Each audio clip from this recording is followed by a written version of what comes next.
अग्नि महापुराण 158वां अध्याय। गर्भस्राव आदि संबंधी अशौच। पुष्कर कहते हैं, अब मैं मनु आदि महर्षियों के मत के अनुसार गर्भस्राव जनित अशौच का वर्णन करूंगा। चौथे मास के स्त्राव तथा पांचवें छठे मास के गर्भपात तक ये नियम है कि जितने महीने पर गर्भस्खलन हो उतनी ही रात्रियों के द्वारा अथवा 3 रात्रियों के द्वारा स्त्रियों की शुद्धि होती है। तारांकन। 7वें मास से 10 दिन का अशौच होता है। प्रथम से तीसरे मास तक के गर्भस्राव में ब्राह्मण के लिए 3 रात तक अशुद्धि रहती है। क्षत्रिय के लिए 4 रात्रि, वैश्य के लिए 5 दिन तथा शूद्र के लिए 8 दिन तक अशौच का समय है। 7वें मास से अधिक होने पर सबके लिए 12 दिनों की अशुद्धि होती है। यह अशौच केवल स्त्रियों के लिए कहा गया है। तात्पर्य ये कि माता ही इतने दिनों तक अशुद्ध रहती है। पिता की शुद्धि तो स्नान मात्र से हो जाती है। जो सपिंड पुरुष हैं, उन्हें 6 मास तक साध्या शौच तत्काल शुद्धि रहता है। उनके लिए स्नान भी आवश्यक नहीं है। किंतु 7वें और 8वें मास के गर्भपात में सपिंड पुरुषों को भी त्रिरात्र शौच लगता है। जितने समय में दांत निकलते हैं उतने मास तक यदि बालक की मृत्यु हो जाए तो सपिंड पुरुषों को तत्काल शुद्धि प्राप्त होती है। शूद्राकरण के पहले मृत्यु होने पर उन्हें 1 रात का अशौच लगता है। यज्ञोपवीत के पूर्व बालक का देहावसान होने पर सपिंडों को 3 रात तक अशौच प्राप्त होता है। इसके बाद मृत्यु होने पर सपिंड पुरुषों को 10 रात का अशौच लगता है। दांत निकलने के पूर्व बालक की मृत्यु होने पर माता पिता को 3 रात का अशौच प्राप्त होता है। जिसका चूडाकरण न हुआ हो, उस बालक की मृत्यु होने पर भी माता पिता को उतने ही दिनों का अशौच प्राप्त होता है। 3 वर्ष से कम की आयु में ब्राह्मण बालक की मृत्यु हो और चूडाकरण न हुआ हो तो सपिंडों की शुद्धि 1 रात में होती है। क्षत्रिय बालक के मरने पर उसके सपिंडों की शुद्धि 2 दिन पर, वैश्य बालक के मरने से उसके सपिंडों की 3 दिन पर और शूद्र बालक की मृत्यु हो तो उसके सपिंडों की 5 दिन पर शुद्धि होती है। शूद्र बालक यदि विवाह के पहले मृत्यु को प्राप्त हो तो उसे 12 दिन का अशौच लगता है। जिस अवस्था में ब्राह्मण को 3 रात का अशौच देखा जाता है उसी में शूद्र के लिए 12 दिन का अशौच लगता है। क्षत्रिय के लिए 6 दिन और वैश्य के लिए 9 दिनों का अशौच लगता है। 2 वर्ष के बालक का अग्नि द्वारा दाह संस्कार नहीं होता। उसकी मृत्यु होने पर उसे धरती में गाड़ देना चाहिए। उसके लिए बांधवों को उदक क्रिया जलांजलि दान नहीं करनी चाहिए। अथवा जिसका नामकरण हो गया हो या जिसके दांत निकल आए हो, उसका दाह संस्कार तथा उसके निमित्त जलांजलि दान करना चाहिए। उपनयन के पश्चात बालक की मृत्यु हो तो 10 दिन का अशौच लगता है। जो प्रतिदिन अग्निहोत्र तथा तीनों वेदों का स्वाध्याय करता है, ऐसा ब्राह्मण 1 दिन में ही शुद्ध हो जाता है।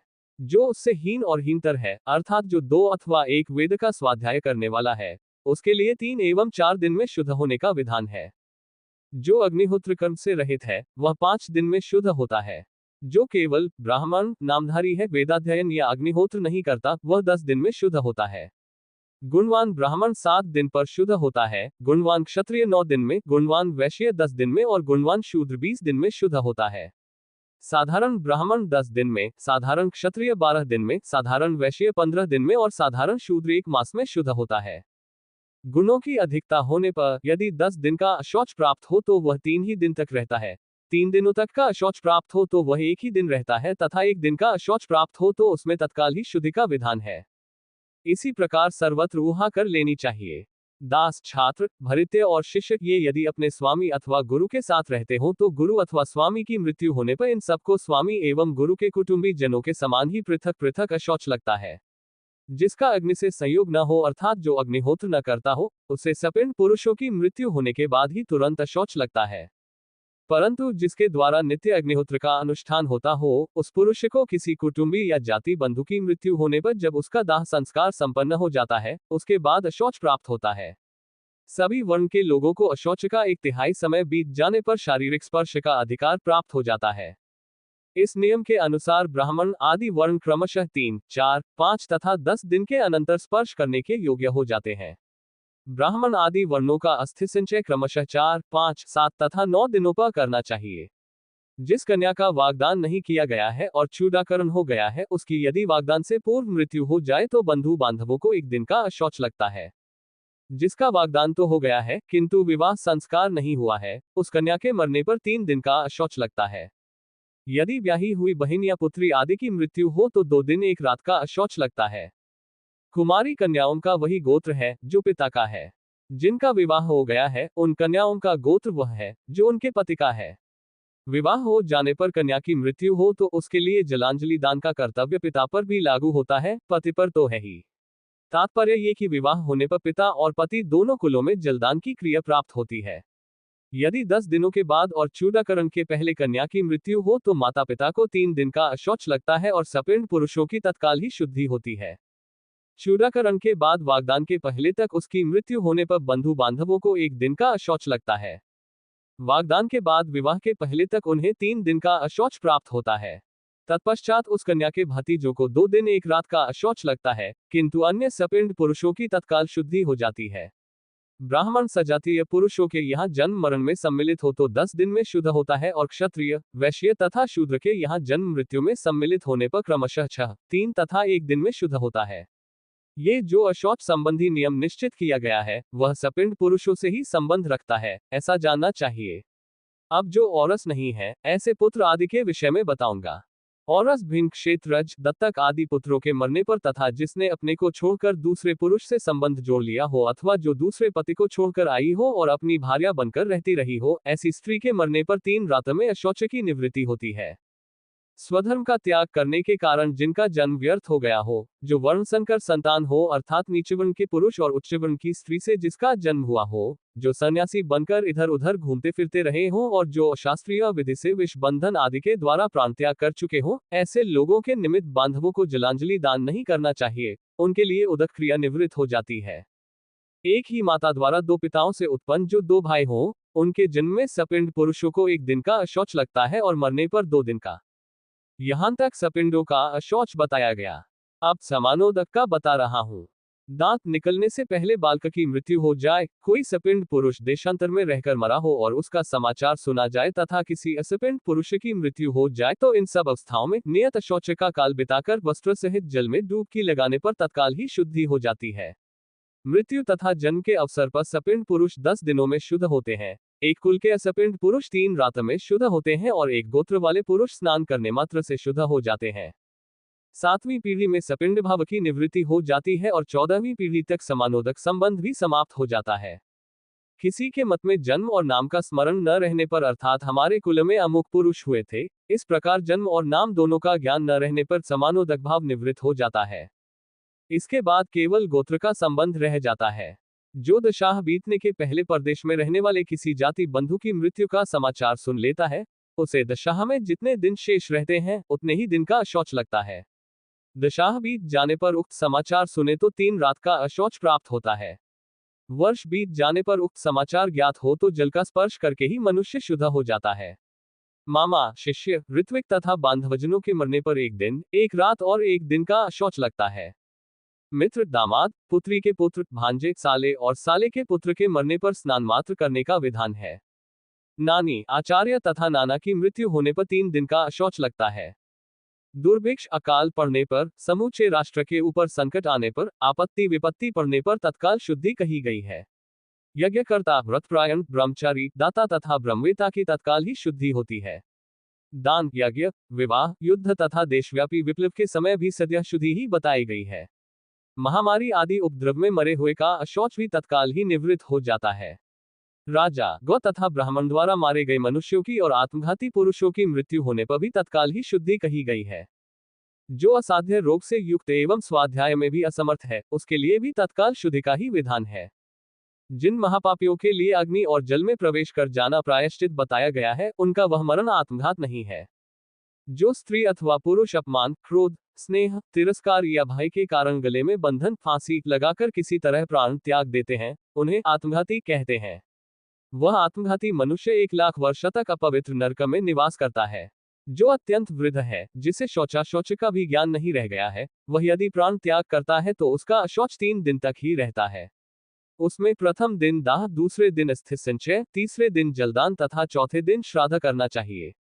जो बिजली अथवा अग्नि से मरते हैं, उनके अशौच से सपिंड पुरुषों की 3 दिन में शुद्धि होती है। जो स्त्रियां पाखंड का आश्रय लेने वाली तथा पतिघातिनी हैं, उनकी मृत्यु पर अशौच नहीं लगता और न उन्हें जलांजलि पाने का ही अधिकार होता है।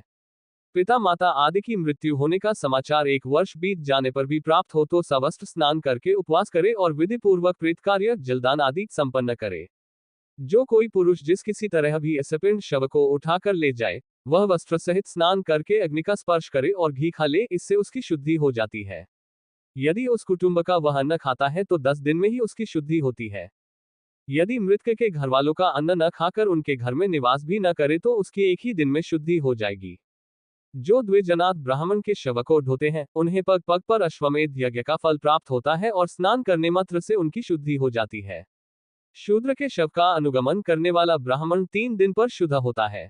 मृतक व्यक्ति के बंधु बांधवों के साथ बैठकर शोक प्रकाश या विलाप करने वाला द्विज उस एक दिन और एक रात में स्वेच्छा से दान और श्राद्ध आदि का त्याग करे।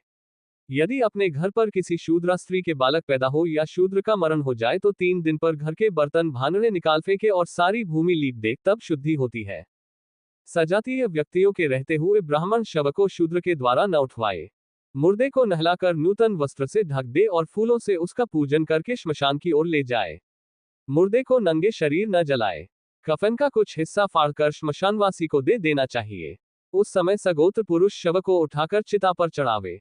जो अग्निहोत्री हो उसे विधिपूर्वक 3 अग्नियों आहवनीय, गार्हपत्य और दाक्षिणाग्नि द्वारा दग्ध करना चाहिए। जिसने अग्नि की स्थापना नहीं की हो परंतु उपनयन संस्कार से युक्त हो, उसका एक अग्नि आहवनीय द्वारा दाह करना चाहिए तथा अन्य साधारण मनुष्यों का दाह लौकिक अग्नि से करना चाहिए। अस्मात् त्वम्भिजातोऽसि त्वदयं जायता पुनः असौ स्वर्गाय लोकाय स्वाहा। इस मंत्र को पढ़कर पुत्र अपने पिता के शव के मुख में अग्नि प्रदान करे। फिर प्रेत के नाम और गोत्र का उच्चारण करके बांधवजन एक बार जलदान करे। इसी प्रकार नाना तथा आचार्य के मरने पर भी उनके उद्देश्य से जलांजलि दान करना अनिवार्य है। परंतु मित्र, ब्याही हुई बेटी बहन आदि, भांजे, श्वशुर तथा ऋत्विक के लिए भी जलदान करना अपनी इच्छा पर निर्भर है। पुत्र अपने पिता के लिए 10 दिनों तक प्रतिदिन अपो नः शोषुचेद अयम इत्यादि पढ़कर जलांजलि दे। ब्राह्मण को 10 पिंड, क्षत्रिय को 12 पिंड, वैश्य को 15 पिंड और शूद्र को 30 पिंड देने का विधान है। पुत्र हो या पुत्री अथवा और कोई, वह पुत्र की भांति मृत व्यक्ति को पिंड दे। शव का दाह संस्कार करके जब घर लौटे तो मन को वश में रखकर द्वार पर खड़ा हो दांत से नीम की पत्तियां चबाए। फिर आचमन करके अग्नि, जल, गोबर और पीली सरसों का स्पर्श करे। तत्पश्चात पहले पत्थर पर पैर रखकर धीरे धीरे घर में प्रवेश करे। उस दिन से बंधु बांधवों को क्षार नमक नहीं खाना चाहिए, मांस त्याग देना चाहिए। सबको भूमि पर शयन करना चाहिए। वे स्नान करके खरीदने से प्राप्त हुए अन्न को खाकर रहें। जो प्रारंभ में दाह संस्कार करे उसे 10 दिनों तक सब कार्य करना चाहिए। अन्य अधिकारी पुरुषों के अभाव में ब्रह्मचारी ही पिंडदान और जलांजलि दान करे। जैसे सपिंडों के लिए यह मरणाशौच की प्राप्ति बताई गई है, उसी प्रकार जन्म के समय भी पूर्ण शुद्धि की इच्छा रखने वाले पुरुषों को अशौच की प्राप्ति होती है। मरणाशौच तो सभी सपिंड पुरुषों को समान रूप से प्राप्त होता है, किंतु जन्माशौच की अस्पृश्यता विशेषतः माता पिता को ही लगती है। इनमें भी माता को ही जन्म का विशेष शौच लगता है, वही स्पर्श के अधिकार से वंचित होती है। पिता तो स्नान करने मात्र से शुद्ध स्पर्श करने योग्य हो जाता है। पुत्र का जन्म होने के दिन निश्चय ही श्राद्ध करना चाहिए। वह दिन श्राद्ध दान तथा गौ, सुवर्ण आदि और वस्त्र का दान करने के लिए उपयुक्त माना गया है। मरण का अशौच मरण के साथ और सूतक का सूतक के साथ निवृत्त होता है। दोनों में जो पहला अशौच है उसी के साथ दूसरे की भी शुद्धि होती है। जन्माशौच में मरणाशौच हो अथवा मरणाशौच में जन्माशौच हो जाए तो मरणाशौच के अधिकार में जन्माशौच को भी निवृत्त मानकर अपनी शुद्धि का कार्य करना चाहिए। जन्माशौच के साथ मरणाशौच की निवृत्ति नहीं होती। यदि एक समान 2 अशौच हो अर्थात जन्म सूतक में जन्म सूतक और मरणाशौच में मरणाशौच पड़ जाए तो प्रथम अशौच के साथ दूसरे को भी समाप्त कर देना चाहिए, और यदि असमान अशौच हो अर्थात जन्माशौच में मरणाशौच और मरणाशौच में जन्माशौच हो तो द्वितीय अशौच के साथ प्रथम को निवृत्त करना चाहिए, ऐसा धर्मराज का कथन है। मरणाशौच के भीतर दूसरा मरणाशौच आने पर वह पहले अशौच के साथ निवृत्त हो जाता है। गुरु अशौच से लघु अशौच बाधित होता है, लघु से गुरु अशौच का बाध नहीं होता। मृतक अथवा सूतक में यदि अंतिम रात्रि के मध्य भाग में दूसरा अशौच आ पड़े तो उस शेष समय में ही उसकी भी निवृत्ति हो जाने के कारण सभी सपिंड पुरुष शुद्ध हो जाते हैं। यदि रात्रि के अंतिम भाग में दूसरा अशौच आवे तो 2 दिन अधिक बीतने पर अशौच की निवृत्ति होती है, तथा यदि अंतिम रात्रि बिताकर अंतिम दिन के प्रातःकाल अशौचांतर प्राप्त हो तो 3 दिन और अधिक बीतने पर सपिंडों की शुद्धि होती है। दोनों ही प्रकार के अशौचों में 10 दिनों तक उस कुल का अन्न नहीं खाया जाता है। अशौच में दान आदि का भी अधिकार नहीं रहता। अशौच में किसी के यहाँ भोजन करने पर प्रायश्चित करना चाहिए। अनजान में भोजन करने पर पातक नहीं लगता, जानबूझकर खाने वाले को 1 दिन का अशौच प्राप्त होता है। इस प्रकार आदि आग्नेय महापुराण में जनन मरण के अशौच का वर्णन नामक 158वां अध्याय पूरा हुआ।